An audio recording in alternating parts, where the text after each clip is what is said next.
I had just thought that he had a cold, and we had taken him to our pediatrician, and it was that visit that changed our whole lives. When Dr. Jang walked into the office and told us that Sebastian had Wiskott Aldrich Syndrome, my first reaction was, oh, thank God it's not leukemia. Until I found out what Wiskott Aldrich Syndrome was. Wiskott Aldrich Syndrome is one of the most devastating diagnoses for any family with a child. It is life-threatening, and it is a disorder in which the only cure is stem cell transplantation. These kids have low platelets, and they also have small platelets, which makes the platelets not very functional. So these kids will need blood transfusions, platelet transfusions. They also will need antibiotics, often to prevent infections. Their immune system doesn't work properly. It took a while till it actually hit home with me that there was a chance that I would lose my son. I didn't think that that was something that would be in the equation at all for us. WAS, or Wiskott Aldrich Syndrome, is a cruel disorder in many ways because the children look totally normal. However, what you come to find out is just how vulnerable they are. Oftentimes, Wiskott Aldrich is missed early on in life. It presents with symptoms that are common and can occur in other children that don't necessarily have the syndrome. Kids who present with bruising that progresses often, or petechiae early in life, which are little red tiny dots on the skin. Those are the kids you need to be sure to think about this. Very few pediatricians will recognize Wiskott Aldrich Syndrome.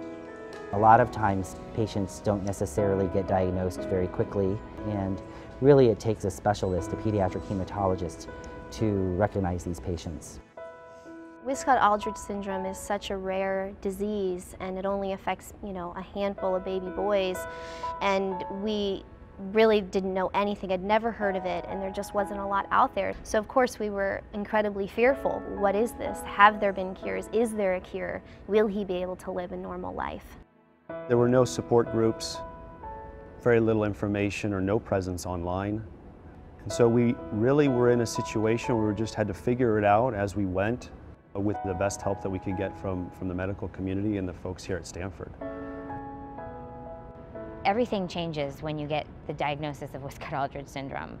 And you have special medications and antibiotics that you are giving your child every day.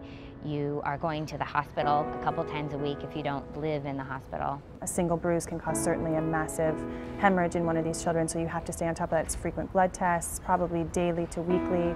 Initially, the platelet transfusions require inpatient hospitalization to administer the platelets, the blood products. There are certainly risks involved with both of those on a regular basis.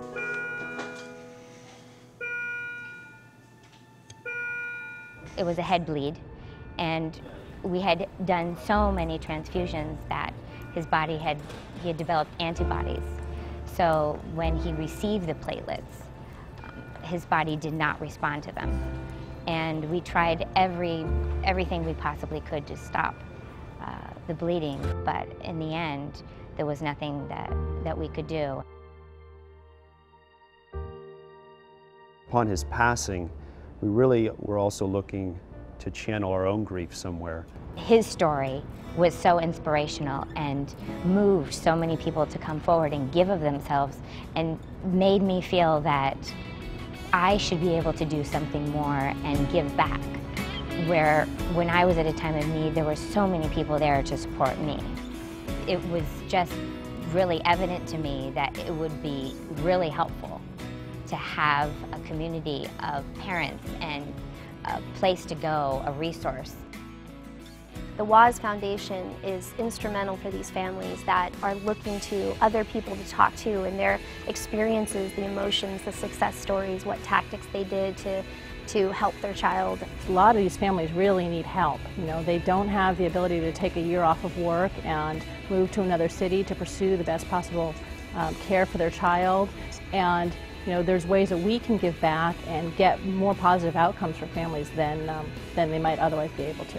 Our current goals include creating strong alliances with philanthropic organizations and media partners that could help us to increase awareness and hopefully raise enough funds to support medical research and make a difference in the lives of those young boys and families that are currently afflicted by this. The new therapies that we're looking at now are actually gene therapies. As this is a genetic disorder, it's X-linked.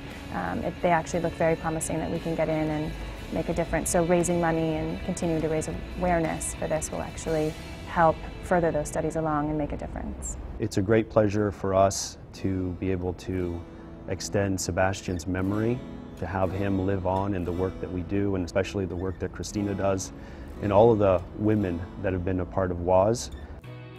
Wiskott Aldrich Syndrome is a disease that people are faced with, and it deserves attention. And the more people that can get involved by becoming a donor, giving blood, being a volunteer, all of these things can make a huge difference, and it's only together that we're going to be able to make a big change.